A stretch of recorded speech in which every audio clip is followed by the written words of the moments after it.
अनुमति से मैं आप लोगों को फसल अवशेष प्रबंधन पे कैसे उसको प्रबंधित करें, जलाए नहीं, और जलाने से हानियाँ जो है आप लोगों को पता ही है। और अभी जो करंट का है मैं उसी पर बात करना चाहूँगा।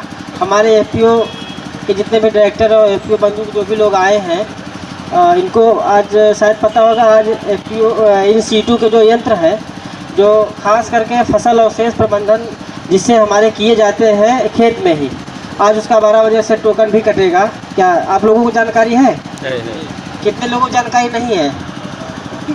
नहीं, आज ही जो है 12 बजे से और 4 दिसंबर तक ये कटेगा।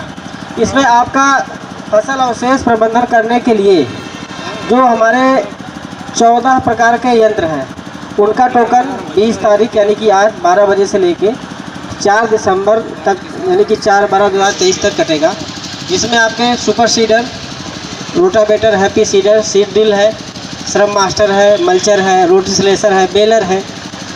इस प्रकार जो यंत्र हैं जिनका हम उपयोग कृषि में फसल अवशेष प्रबंधन के लिए उसी फील्ड में एक ही बार में जुताई करने, जैसे हमको अलग से कुछ करना नहीं पड़ता है, जुताई करते समय ही मतलब उसमें हमारा समय का भी बचत होता है और हमारे भूमि की जो उर्वरा शक्ति है वो भी बनी रहती है, उसी में हम उसको मेंटेन कर सकते हैं। और हमारे जैसे कुछ एफपीओ बंधु हैं जो इसमें इस बार हमारे यहाँ बेलर का भी है, इसके पहले नहीं था बेलर का, इस बार बेलर का भी आया है। तो इसमें हम निवेदन करना चाहेंगे जो हमारे एफपीओ है जो अभी ठीक ठाक चल भी रहा है, इनके यहाँ पे काफ़ी किसान भी हैं सदस्य जो जुड़े हैं। तो हम ये कहेंगे, जैसे आप लोग जानते हैं कि अभी हम लोग पराली जो जल रही है उसके पीछे परेशान हैं, मतलब फील्ड में हमारे कर्मचारी भी दौड़ते हैं, लेखपाल भी, उन पर जुर्माना भी है। जैसा कि आपको पता है कि अगर से अगर कम है तो 2500 रुपये जुर्माना है, 2 एकड़ तक है तो 5000, उससे ज़्यादा है तो 15000 तक का जुर्माना है। और उसमें ये भी है कि उनको जो है सब्सिडी भी ना दी जाए। तो हमारा अनुरोध आप लोग से ये है कि इन सीटू के यंत्र का टोकन आप लोग काटें, उसमें अलग अलग प्रकार के, जैसे अगर कोई किसान पराली का उपयोग अगर अपने जानवर के लिए नहीं करना चाहता है तो उसके लिए सबसे अच्छा है सुपर सीडर या हैप्पी सीडर या जीरो सीड ड्रिल, वो यूज़ कर सकता है। तो वो लेके आप लोग उसको किसानों को एक किफ़ायती दर पे आप लोग उसको किसानों को जुताई करा के आप कर सकते हैं। इसके अलावा जैसे मल्चर हो गया, मल्चर तो हमारे खेत में जो है फसल अवशेष को छोटे छोटे टुकड़ों में तो काटता ही है, उससे हम अगर आपका कहीं कोई ऐसा ज़मीन भी हो जहाँ पे घास या झाड़ियाँ बड़ी बड़ी हो या उसरीली ज़मीन हो, उसका भी अगर आपको वहाँ पे अगर घास ज़्यादा हो, अगर आपको खेती योग्य ज़मीन बनानी है तो वहाँ भी काम दे सकता है। मतलब फसल अवशेष प्रबंधन के अलावा भी उस चीज़ का जो है प्रयोग कर सकते हैं। इसके बाद जैसे हमारा बेलर आता है, बेलर के माध्यम से आप लोग को जैसे पता है कि बेलर पराली को, अब जैसे हम लोग गांव में लोग कहते थे खरही लगाते हैं, बड़ा बड़ा ईंट लगाते थे और उसको गाज में थोड़ी समस्या आती थी। तो बेलर जो हमारा एक ऐसा यंत्र है, इसमें सब्सिडी भी ठीक ठाक है, करीब 3-3.5 लाख के आसपास सब्सिडी भी है इस पर। तो इसको अगर आप लेते हैं तो इससे खेत के जो पराली है उसको एक गोल सा एक बंडल बना देता है। तो बंडल को आप ठेले से या टाली पे कहीं भी लाद कर उसको आप स्टोर कर सकते हैं, कहीं अपने घर पे भी रख सकते हैं, या अगर गौशाला में पहुंचाना है तो गौशाला में रख सकते हैं, या आपके पास अगर जानवर है तो उसके लिए भी आप लंबे समय तक आप रख सकते हैं। तो इसमें दूसरा चीज़ मैं ये कहना चाहूँगा, जैसे जो हमारे यहाँ विभाग से बेस्ट डिकम्पोजर दिया जाता है जो फ्री ऑफ कास्ट ही दिया जाता है। तो पहले आता था एक डिब्बे में आता था, अभी क्या है, अभी ये कैप्सूल के उसमें आ रहा है, कैप्सूल के फॉर्मेट में आ गया है। एक पाउच में 4 कैप्सूल होता है। इसमें बनाने की विधि को मैं थोड़ा सा बताना चाहूँगा कि जैसे वो पहले जब डब्बा वाला होता था तो आदमी उसमें जो है 200 लीटर पानी में बेसन वगैरह डाल के अपना बना लेते हैं, बट अभी कैप्सूल का आ गया है। तो इस कैप्सूल में हमको क्या करना है, 4 कैप्सूल जब आप उसमें देखेंगे 4 कैप्सूल ही होगा एक पैकेट में।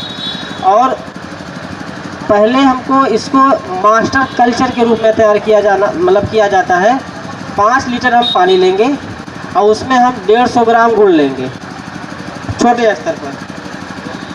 उसमें हम उस 4 कैप्सूल को खोलकर, ऐसे जब आप कैप्सूल उसमें पैकेट फाड़ेंगे तो जैसे आप लोग कैप्सूल किसी बीमारी या उसमें जब खाते हैं उसी टाइप का होता है, उसको ऐसे बीच से खोलकर उसमें आप ऐसे डाल देंगे। 5 से 6 दिन बाद उसमें जब आप देखेंगे एक हल्की पीली या भूरी हल्की सी उसमें एक लेयर बनने लगेगी। अगर वो उस टाइप की अगर लेयर बन रही है 5 से 6 दिन बाद, तो आप समझ जाइए कि आपका जो मास्टर कल्चर है ये तैयार हो गया है। बहुत मतलब ये मान लीजिए कि इसमें जो है पराली को जो माइक्रोब्स हमारे होते हैं सूक्ष्म जीव, उसको सड़ाने और गलाने के लिए अब इसमें वो बन रहा है, यानी कि हमारा ठीक है। फिर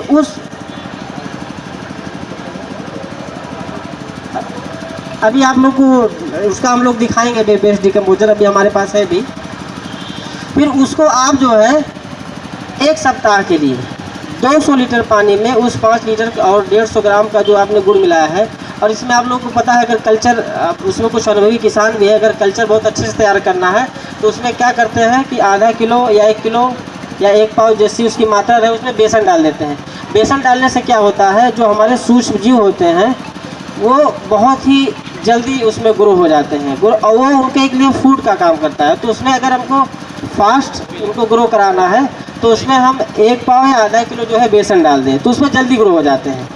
और उस आप जो 5 लीटर का जो आपका मास्टर कल्चर है उसको आप 200 लीटर पानी में मिलाकर 1 सप्ताह के लिए रख दीजिए, और वो जो आपका बना है 200 लीटर का मटेरियल उसको आप जो है मतलब ये 200 लीटर जो है पूरे 1 एकड़ के लिए आप छिड़काव करके उसमें खेत में ही आप पराली के ऊपर। और इसमें 2 चीज़ें हैं, जैसे कहते हैं साहब हमारा बुआई कराना है और हम मतलब हमको समय नहीं दे सकते, 5 दिन इसमें इसको लगाएं, फिर 1 सप्ताह हम उसको कल्चर में बनाएं, हमारा मतलब 10 से 12 दिन हो जा रहा है, हमको बुआई अभी करनी है, हमको सरसों चना मटर बोना है, इस टाइप का कुछ बोना है तो हमको जल्दी करना है। तो उसमें आपको उसमें भी अच्छा ये है कि आप सभी पराली को इकट्ठा खींच लाइए, एक किनारे कर दीजिए खेत के, और उसका एक लेयर बना लीजिए, उसी पे आप अगर छिड़काव कर देंगे तो अभी वहीं पे ही वो खाद बन जाएगा। पूरे खेत में छिड़कने से अच्छा आप बुआई करें। मेरा कहने का मतलब ये है कि किसी भी दशा में आप पराली को जलाए नहीं। पराली जलाना बहुत आसान है, माचिस लगा दिए जल गया काम खत्म, तुरंत बुआई कर दिए। लेकिन उसके जलने से आप अगर देखेंगे तो आपके खेत में 1-2 साल तक, कम से कम 2 साल तक उसमें आपके केचुए होंगे। और आप अगर उसमें कोई चीज़ अगर डालते भी हैं, गोबर की खाद भी डालते हैं तो बहुत अच्छे से सड़ती नहीं है, क्योंकि उसमें जो है आपकी जो ऊपरी लेयर होती है जिसमें माइक्रोब सबसे ज़्यादा होते हैं वो गर्म हो जाती है, हीट होने से वो जो है मर जाते हैं। और आपको पता है कि कोई भी माइक्रोब उसमें ग्रो करने के लिए अगर 40 डिग्री सेंटीग्रेड से भी अगर टेम्परेचर बढ़ जाता है 40-42 से, तो उसको माइक्रोब्स उसमें मर जाते हैं। तो उसको जलाए नहीं।